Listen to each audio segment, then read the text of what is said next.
اللعين الرجيم بسم الله الرحمن الرحيم الحمد لله رب العالمين وصلى الله على محمد وآله الطيبين الطاهرين أما بعد فقد قال الله تبارك وتعالى في القرآن المجيد والفرقان الحميد وقوله الحق بسم الله الرحمن الرحيم وإنه وتنزيل رب العالمین صلوات پڑھی محمد و آل محمد اللهم صل على محمد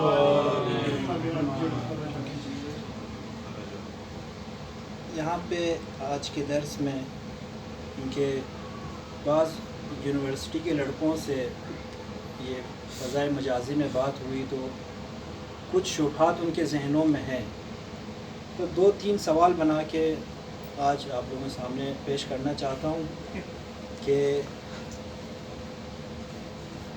اگر ان سے پوچھا جائے کہ وحی کے بارے میں، تو وہ کہتے ہیں کہ وحی جو ہے وہ سلسلہ رسول خدا تک تھا، ختم ہو گیا، اب جبرائیل امین تا قیامت کبھی جو ہے نازل نہیں ہوتا ہے،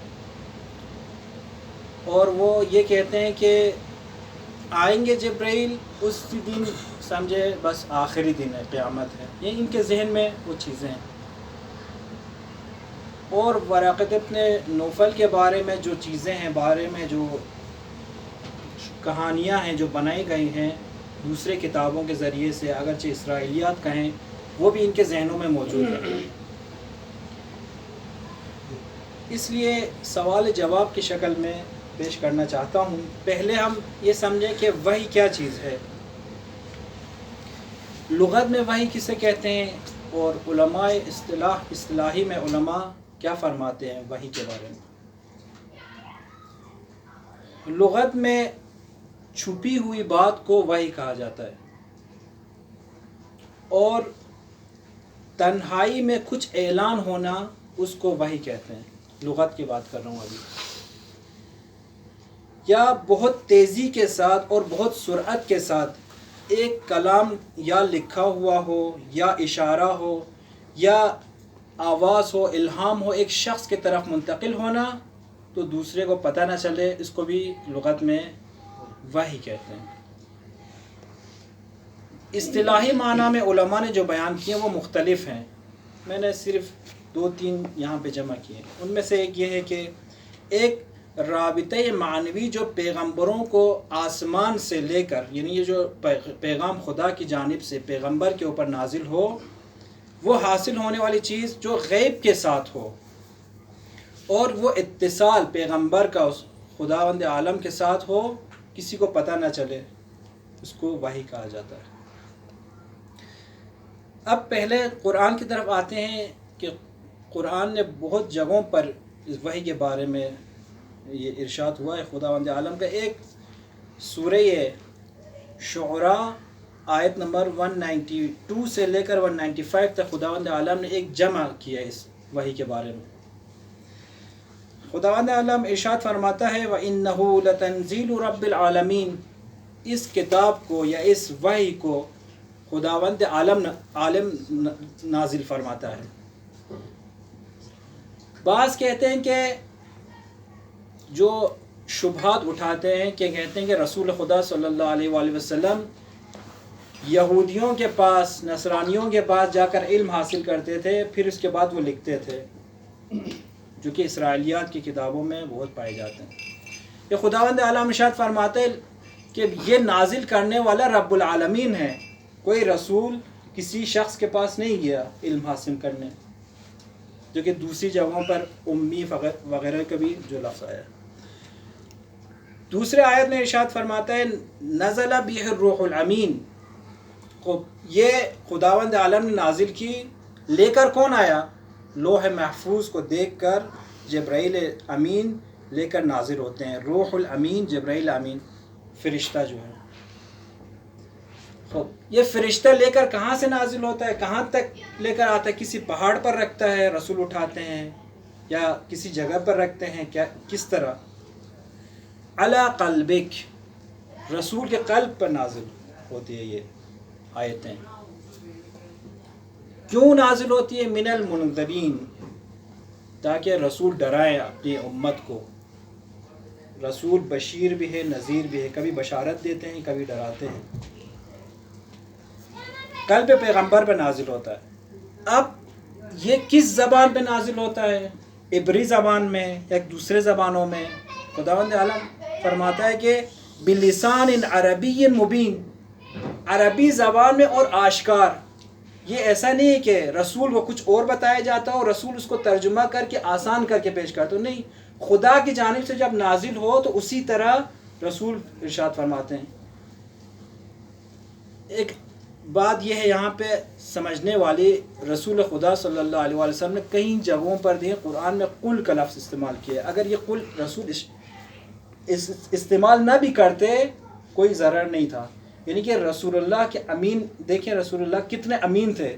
فرشتے نے کہا قل، یہاں پہ پیغمبر بھی کہہ رہا ہے قل، بالکل اسی طرح جس طرح خدا نے نازل کی اسی طرح.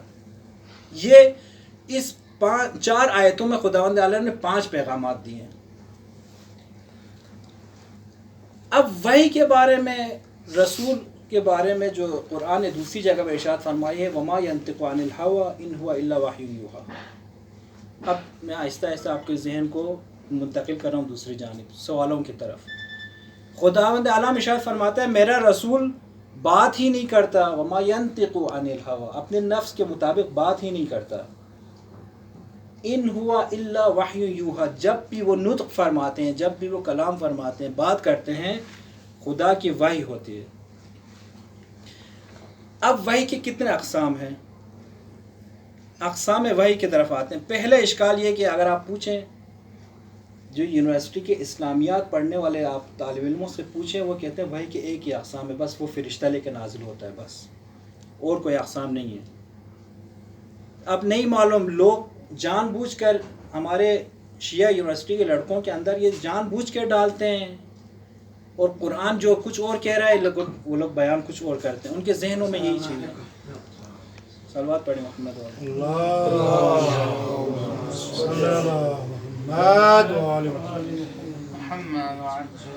مفسرین بیان کرتے ہیں کہ اقسام وحی جو رسول خدا صلی اللہ علیہ وآلہ وسلم پر وحی نازل ہوتی ہے وہ 3 اقسام ہیں.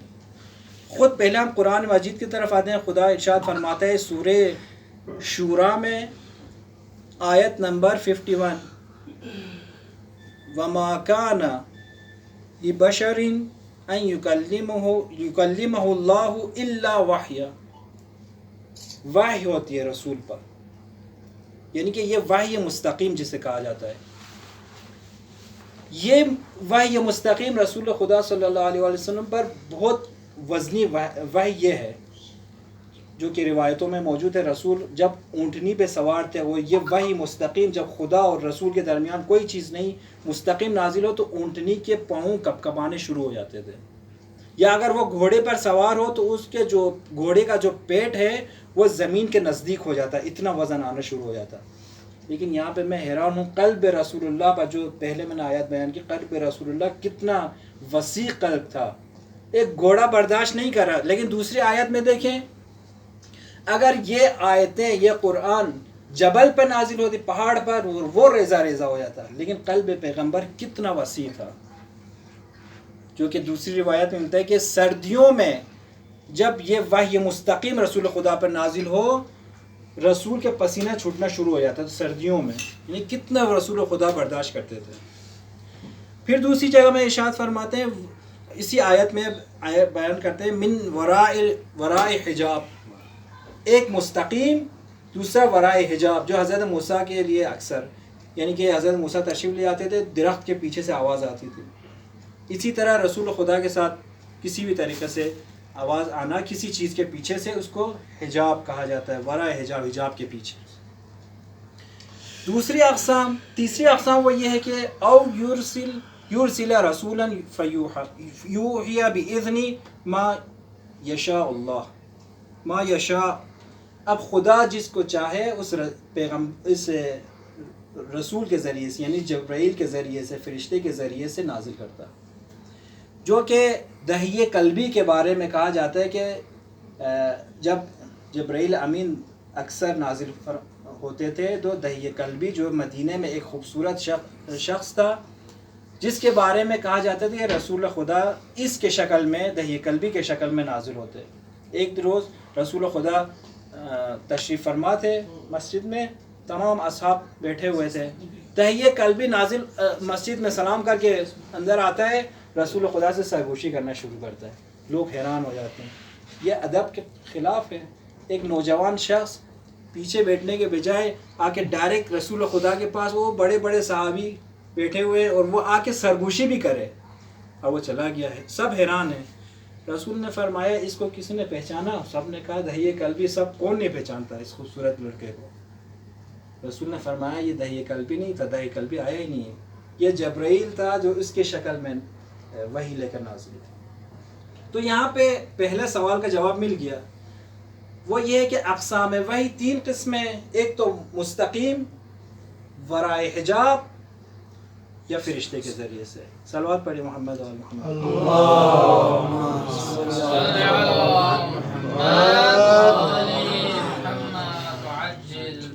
اب ہم نے خود جو بی اے کے کتاب میں اسلامیات میں جو پڑھا وہ یہ ہے کہ رسول خدا پر جب پہلی وحی نازل ہونے والی تھی غار حرا میں تھے.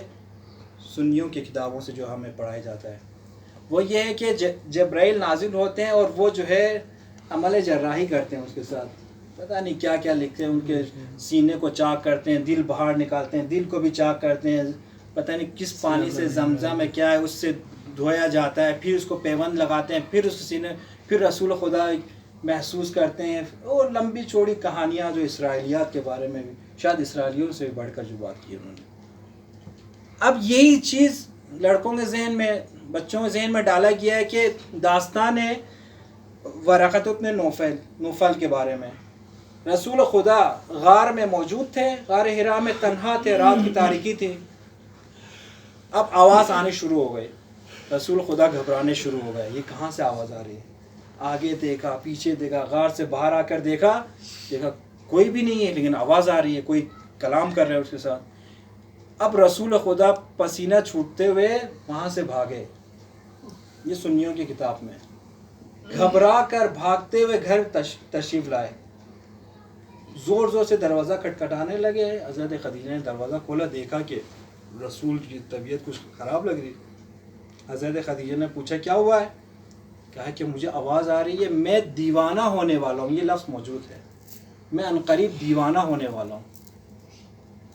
یہ بات ابتدا کرتے ہیں انتہا میں, جب دواد اور قلم منگواتے ہیں تو دیوانے کا لفظ وہاں پہ بھی استعمال ہوتا ہے. یہ جان بوجھ کر ہمارے نوجوانوں کے ذہنوں میں ڈالنے کا ایک مقصد ہوتا ہے. ہمیشہ ابتدا جب کرتے ہیں تو انتہا ایک نتیجہ لازمی ہے. اس ابتدا میں ہوشیار ہو جائے تو انشاءاللہ نتیجہ ان کا ناکام ہوتا ہے. تو کہتے ہیں کہ حضرت خدیجہ فرماتی ہیں آپ گھبرائیں نہیں, ایسے کرتے ہیں کہ چچا زاد بیٹے کے پاس چلتے ہیں. ورقۃ ابن نوفل کے بارے میں کہتے ہیں اس کے پاس چلتے ہیں. حضرت خدیجہ ہاتھ پکڑتی ہیں, لے جاتی ہیں اس کے پاس, دروازہ کھٹکھٹاتے ہیں, وہ باہر آتے ہیں, کہتے ہیں کہ یہ ماجرا ہے. نوفل پوچھتے ہیں کیا ہوا؟ کہتے ہیں کہ بس میں غار میں تھا, اس طرح ہو گیا, میں دیوانہ ہونے والا ہوں.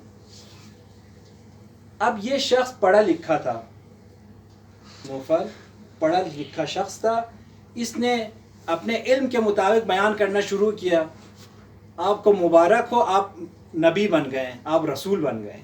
خود رسول کو کچھ نہیں معلوم. کہتے ہیں یہ وحی ہے, خدا کی طرف سے فرشتہ نازل ہوا ہے, پہلے والے انبیاء پہ بھی نازل ہوئے ہیں, تمہیں مبارک ہو. اب رسول کو پتہ چلا میں نبی ہوا ہوں, اب اس کو یقین ہوا, میں آرام پا گیا. یہ ہمارے نوجوانوں کے ذہن میں ڈالا گیا ہے. میں یہاں پہ جواب دیتا ہوں کہ ہمارا کوئی بھی پیغمبر, حضرت عیسیٰ دیکھیں گہوارے میں گفتگو کرتے ہیں, انی عبداللہ آتانی الکتاب. اسی طرح وہ چھوٹا بچہ گہوارے میں ہے.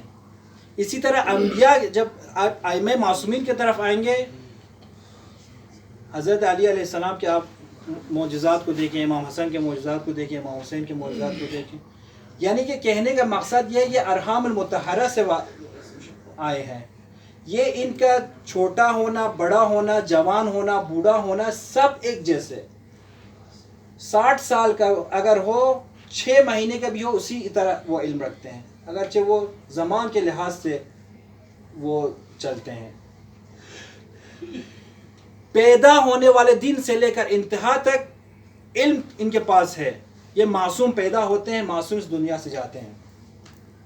خداوند عالم نے ان کو رزق سے پاک رکھا ہے۔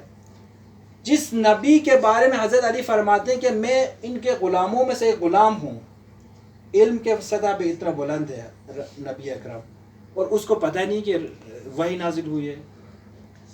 تو یہ اسرائیلیات نہیں، کیا ہے؟ ہمارے ہر اسکول کے بچے کو، کالج کے بچے کو، یونیورسٹی کے بچے کو ہوشیار ہونا چاہیے کہ یہ کیسا ہو سکتا ہے کہ اس طرف سے علماء کہتے ہیں کہ یہ علم میں جو ہے کمی نہیں ہے۔ جس طرح امام صادق علیہ السلام سے روایت ہے کہ فرماتے ہیں کہ خداوند عالم، یہ اصول کافی میں خداوند عالم کے پاس 73 اسم اعظم ہے، 73 اسم اعظم خدا کے پاس ہے، جو کہ ہم اہل بیت کو 72 اسم اعظم عطا کیے۔ ایک اسم اعظم، اس میں ایک اسم اعظم بھی نہیں کہتے ہیں کہ عنده علم الکتاب، جو جن کے پاس جی عاصم ابن برقیہ کے پاس وہ تخت کو لے کر آ گئے، ایک ذرہ علم تھا اس کے پاس، اسم اعظم کامل بھی نہیں تھا۔ اور جہاں پہ رسول خدا کے پاس 72 اسم اعظم ہے، امام صادق فرماتے ہیں 72 اسم اعظم ہمارے پاس ہے، 73 خدا کے پاس ہے، ایک اسم اعظم ہمارے پاس نہیں ہے، اور اس کو پتہ نہیں ہے کہ یہ وحی ہے، یہ جبرائیل ہے۔ ان کو پتہ لگ گیا نوفل کو پتہ چل گیا، رسول کا نہیں پتہ چلا۔ یہ ایک سازش کے تحت کام ہو رہا ہے۔ اسرائیلیات کی کتاب بے تحاشا لکھی گئی ہیں، اس کو پڑھیں، پتہ چلتا ہے کہ کیا کچھ نہیں ہو رہا۔ انبیاء کے بارے میں جو انہوں نے کتابیں لکھی ہیں، جو ہم نے خود BA کے MA کی کتابوں میں پڑھی ہے، واقعاً انسان حیران ہوتا ہے۔ حضرت داؤد کے بارے میں، صوب حجر، شاید آپ کو پتہ ہو، حضرت موسیٰ کے بارے میں میرے کپڑے دے دو فلان، یہ صلوات پڑھے محمد و محمد۔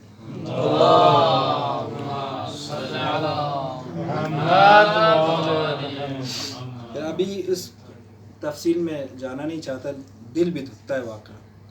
تیسرا سوال وہ یہ ہے کہ، اور آخری سوال، کہ رسول کے بعد وحی کا سلسلہ ختم ہوا یا وہ وحی کا سلسلہ جاری ہے؟ اور جبرائیل امین اس دنیا میں اب بھی تشریف لاتے ہیں یا نہیں لاتے ہیں؟ ملائک اس دنیا میں آتے ہیں یا نہیں آتے ہیں؟ عموماً ان کے ذہنوں میں یہ ہے کہ اب جبرائیل کا سلسلہ ختم ہو گیا، فرشتوں کا کوئی کام نہیں ہے، رسول چلے گئے، یہ ہمارے ذہنوں میں ڈالا جاتا ہے اسکولوں میں، اور جو ہے بس وہ سور لے کر حضرت اسرافیل بس انتظار میں خدا کے عرش کی طرف دیکھ رہے ہیں، بس خدا کا اشارہ آ گیا، سور پھونکنا ہے اور قیامت آنی، ختم۔ یہ بھی قرآن کے خلاف۔ ہم شیعہ اثنا عشری بھی اس چیز کا قائل ہیں کہ رسول خدا صلی اللہ علیہ وسلم کے بعد وحی کا سلسلہ ختم ہوا، ہم خاتم النبیین کے ہم بھی جو ہے قائل ہیں۔ لیکن اب جبرائیل امین نازل ہوتے نہیں ہوتے، فرشتے نازل ہوتے نہیں ہوتے، تو سورۃ قدر میں صاف لکھا ہوا ہے تنزل الملائکۃ والروح، جس طرح شیخ صاحب نے کل درس میں بیان فرمایا، الف لام کل ہے، جمیع جنس ہے، تمام فرشتے، تنزل الملائک کہا، یہ تمام فرشتے نازل ہوتے ہیں، فقط فرشتے بھی نازل نہیں ہوتے، روح بھی نازل ہوتی ہے۔ اب روح سے مراد مفسرین فرماتے ہیں کہ روح سے مراد جبرائیل امین ہے، یا یہ کہ ایک ایسا فرشتہ ہے جو جبرائیل سے بڑھ کر ہے، عہدے کے لحاظ سے جبرائیل سے بڑھ کر ایک فرشتہ ہے جسے خداوند عالم نے خصوصاً نام لیا، تنزل الملائکۃ والروح۔ اب لوگ سوال کرتے ہیں، کہتے ہیں کہ اچھا اگر یہ فرشتے نازل ہوتے ہیں تو کہاں نازل ہوتے ہیں؟ صرف اسی ایک بات کے جواب پر ایک پنجاب میں ایک لڑکے کو تقریباً شیعہ ہونے کے قریب ہو، صرف اسی ایک سوال کے، اس نے کہا کہاں نازل ہوتے ہیں؟ میں نے کہا تم بتاؤ کہاں نازل ہوتے ہیں؟ اس نے کہا البتہ مجھے ابھی پتہ چلا ہے جبرائیل فرشتے نازل ہوتے ہیں۔ تو اس نے سوچ کے یہ کہا کہ خانہ کعبہ ہے اور کیا ہو سکتا ہے؟ میں نے کہا خالی خانہ کعبہ کے اندر فرشتے نازل ہو کے کیا فائدہ؟ فرشتے نازل ہوتے ہیں یا پیغام لے کر آتے ہیں یا پیغام لے کے جاتے ہیں، ان دونوں میں سے ایک چیز ہے، ورنہ کیا ضرورت ہے ہم گناہ گاروں کے پاس فرشتے آنے کی؟ اس نے پھر مجھ سے پوچھا، تو پھر لمبی بات ہوئی، پھر میں نے کہا کہ ہمارے عقیدے کے مطابق امام زمان علیہ السلام رسول خدا کے دور میں رسول خدا کے اوپر نازل ہوتے ہیں، امیر المومنین کے دور میں امیر المومنین امام ان پہ نازل ہوتے ہیں، اسی طرح امام حسن امام حسین اس دور میں ہمارے امام علیہ السلام پہ نازل ہوتے ہیں۔